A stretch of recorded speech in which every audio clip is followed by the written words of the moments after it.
നമ്മുടെ നാട്ടിലെ കേരളത്തിലെ ആരോഗ്യരംഗം ഇന്ന് ലോകത്തിന്റെ മുമ്പിൽ തലയും കുമ്പിട്ടിരിക്കുകയാണ്. ഞങ്ങൾ അങ്ങനെയാണ്, ഞങ്ങൾ ഇങ്ങനെയാണ്, ഞങ്ങൾ പെർഫെക്റ്റ് ആണെന്ന് ഓരോ സർക്കാർ വരുമ്പോഴും കൊട്ടിഘോഷിക്കുന്നു. സർക്കാരുകൾ മാറി മാറി വന്നാലും ആരോഗ്യരംഗത്തിന് ഒരു മാറ്റവും ഇല്ല.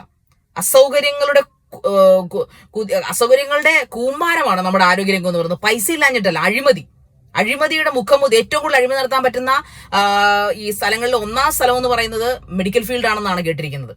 മരുന്നിന്റെ കാര്യത്തിലായാലും സൗകര്യങ്ങളുടെ കാര്യത്തിലായാലും പ്രൈവറ്റ് ഹോസ്പിറ്റലിൽ വളർന്നുകൊണ്ടേയിരിക്കുന്നു. എന്നാലോ ഏറ്റവും കൂടുതൽ ഫണ്ട് ഇറക്കുന്ന ആരോഗ്യരംഗത്തേക്കാണെന്ന് പറഞ്ഞത്, കേന്ദ്രം ഫണ്ട് തരുന്നത്. പക്ഷേ എന്നിട്ട് എവിടെ ഈ ഫണ്ടൊക്കെ എങ്ങോട്ട് പോകുന്നു? ജനങ്ങൾ പുഴുക്കളെ പോലെ മരിക്കാൻ ആഗ്രഹിക്കുന്നുണ്ടെങ്കിൽ നമ്മുടെ മെഡിക്കൽ കോളേജുകളിലേക്ക് വന്നാൽ മതി. പൊളിയായിട്ട് ഒന്നെങ്കിൽ ഇനിയിപ്പം നിലത്ത് കിടന്ന് സെപ്റ്റിക് അടിച്ച് മരിച്ചില്ലെങ്കിലും, അനസ്തേഷ്യ കിട്ടാതെ ശ്വാസം കിട്ടാതെ പടഞ്ഞു മരിച്ചില്ലെങ്കിലും, കെട്ടിടം എങ്കിലും ഏറ്റവും കുറഞ്ഞൊരു കെട്ടിടമെങ്കിലും തകർന്നു വീണ് മരിക്കാം. സുഖമരണം.